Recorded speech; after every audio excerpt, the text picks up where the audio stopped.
Ni hao, salut à tous, je vous emmène aujourd'hui faire un petit tour sur Genève où on va parler d'efficacité dans les arts martiaux. Alors qu'est-ce qui est le plus efficace? Quel est le style le plus efficace? On va répondre à tout ça sous une petite vidéo dans la ville de Genève. A tout de suite, ciao. Donc là on est dans le parc de Genève, en face le lac, au parc des eaux vives.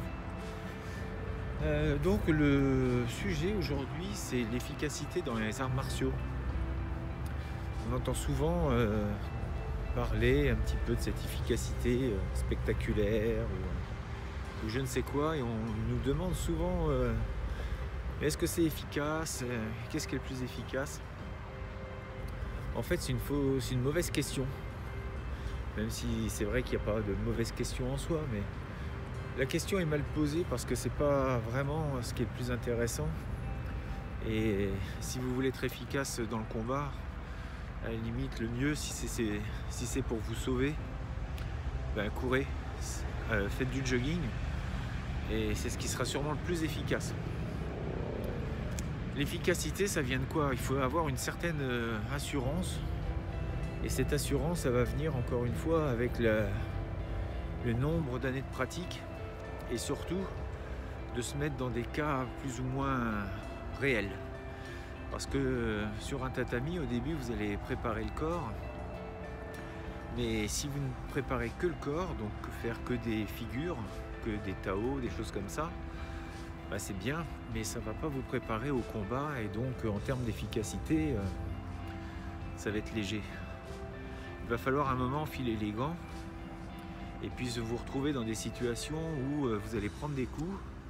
Donc si vous n'avez pas été habitué à ça, ben, honnêtement, dehors ça risque d'être difficile pour vous. Donc l'efficacité, c'est quelque chose que vous allez travailler. Je ne dis pas qu'on ne peut pas l'être, mais il va falloir être déterminé. Et ça, cette détermination, il va falloir travailler le mental, donc faire des exercices qui sont durs. Et pour ça, ben, il va falloir être patient, motivé, et de rien lâcher. Parce qu'on est tous pareils.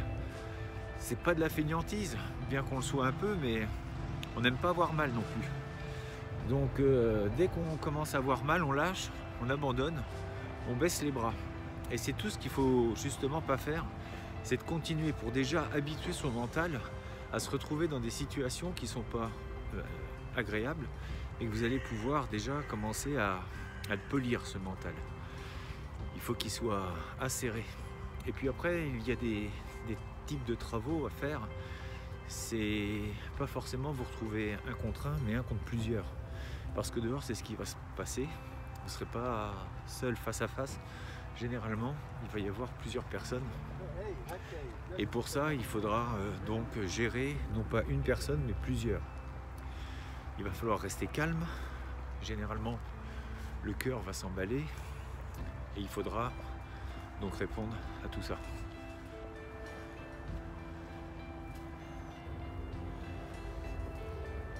Donc là, je vous laisse admirer un petit peu la vue. Donc là, on a le lac de Genève. Je sais pas si on voit très bien, il y a une montagne aussi. Jura, les Alpes suisses. Plutôt sympa, non? En plus, il fait beau, on a de la chance. Cette arme est magnifique.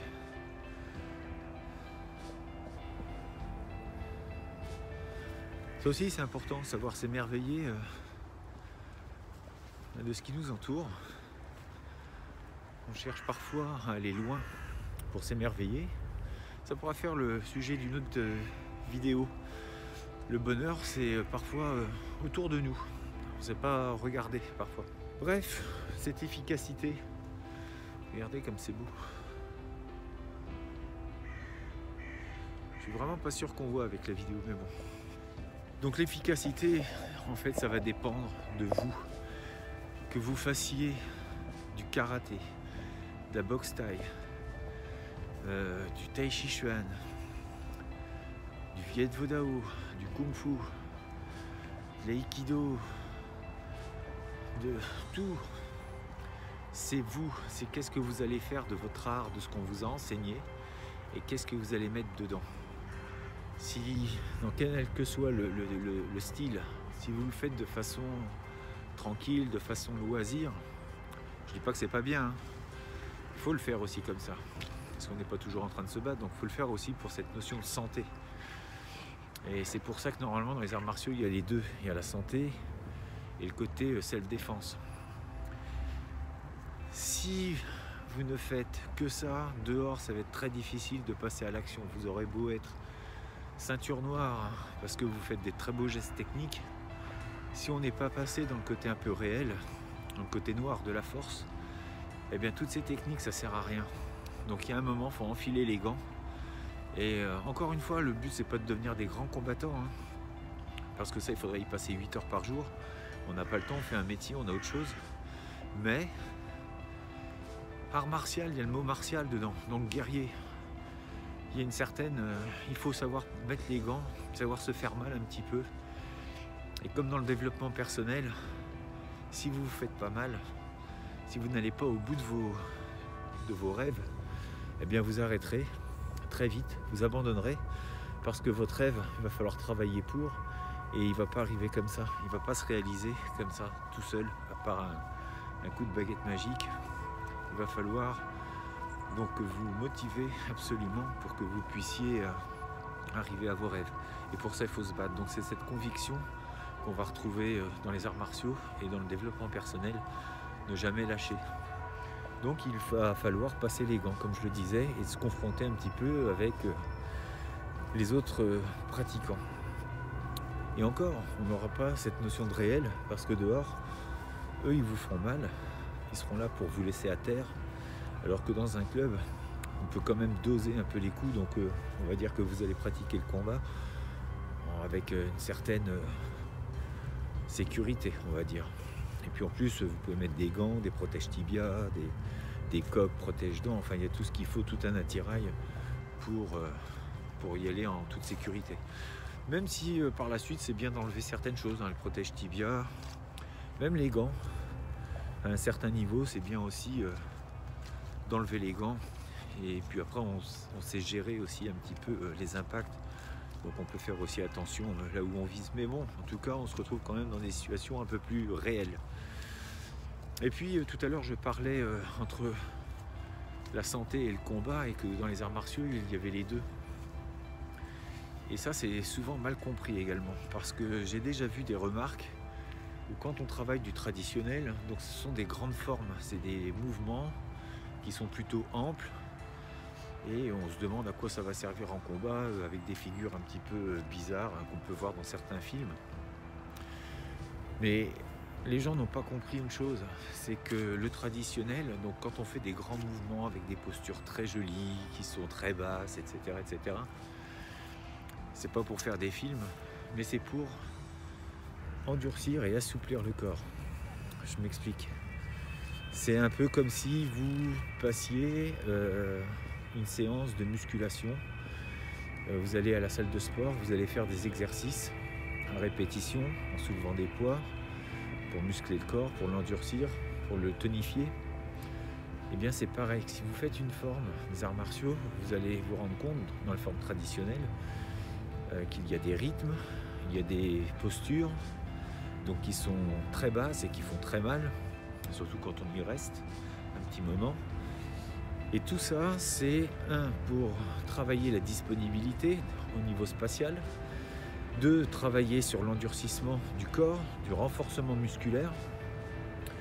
Et c'est sûr que ça, les figures que l'on voit, on ne va pas combattre comme ça dehors. Si jamais on combat comme ça dehors, on va avoir un problème.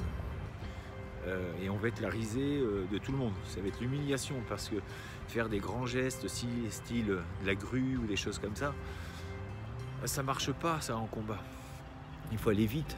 Donc ce qui est grand et bas, posture basse, c'est fait pour tonifier, renforcer le corps. C'est un peu comme si on faisait sa séance de musculation, comme si on avait été à la salle et on fait nos postures, on fait notre Tao. C'est pareil. Ça va être renforcer le corps, le système, tout l'organisme. Ça, c'est la première chose. La deuxième, donc c'est l'aspect santé. Le deuxième aspect, eh bien, c'est les mêmes mouvements, mais en beaucoup plus court. Donc effectivement, il change. C'est-à-dire qu'on ne va plus descendre sur les postures, les mouvements seront beaucoup moins amples, ils seront beaucoup plus courts, forcément, puisqu'on doit aller vite. On ne peut pas se permettre de faire des grands mouvements, parce que c'est du temps. Et le temps, il va être précieux lors du combat. Donc on va faire des mouvements beaucoup plus courts. Et ça, ce sont des aspects qui ne sont pas forcément vus en cours. Donc souvent, on fait du traditionnel, on le travaille tel quel, mais après, dans la réalité, il faut savoir l'adapter à la réalité. Et ça, c'est pas toujours fait. C'est pas faux. Et on le retrouve souvent, c'est dans les arts internes, comme dans le tai chi, on reste sur le tai chi, donc sur les formes de santé, où on va faire des choses très lentes, mais le combat, c'est pas lent. On n'a jamais vu des gens partir sur des champs de bataille, armés contre armés, et au moment du top départ, les gens se rencontrent et ils combattent tous au ralenti. Il y aurait peut-être moins de dégâts, mais en fait, en tout cas, ça s'est jamais vu. Les gens avec leurs épées, leurs lances, leurs flèches, etc. Ils se battaient, ça allait vite. Bref, donc tout ça, j'espère que ça a permis de clarifier un peu les choses. L'efficacité, il n'y a rien d'efficace sinon vous-même. C'est à vous, c'est en fonction de votre détermination qui fera que votre art sera efficace ou pas. En fait, c'est vous. On pourrait prendre n'importe quel combat. On prend quelqu'un de la boxe thaï contre le karaté. Si c'est le gars de la boxe thaï qui gagne, on va dire c'est la boxe thaï qui est la mieux. Et puis après, boxe thaï face à un gars du Viet Vo Dao, c'est peut-être le Viet Vo Dao qui va gagner. Et donc, qui est le meilleur? En fait, on s'en fout. Il faut respecter chaque art martial parce que c'est une grande famille. On y prône tous les mêmes valeurs. Donc pour ça, je pense qu'on n'a rien à dire. Déjà, c'est de faire. Ça, c'est la première chose. Et puis, encore une fois, c'est vous, c'est l'investissement personnel que vous mettez dans votre art martial. Et en fonction de ça, eh bien, ça vous amènera des choses différentes. Mais il n'y a pas que le combat. Et l'efficacité, c'est un mot qui est un petit peu... qui n'a pas vraiment sa place. On ne sait pas. On ne sait pas. Surtout dans la situation dans laquelle on peut se trouver.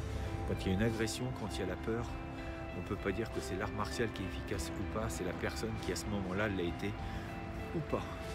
Voilà. J'espère que j'ai été clair. En tout cas, c'était bien sympa ce petit parc. Il fait bon ici. Pas trop froid, pas trop humide. Donc c'est plutôt cool. J'espère que vous avez pu apprécier le paysage. Nous on se dit à très bientôt. Je vais refaire une petite vidéo sur Genève, mais dans le côté plutôt ville, le côté plus urbain. Et voilà, donc je vous dis à très bientôt. Restez forts, restez beaux et surtout restez bienveillants. 再见。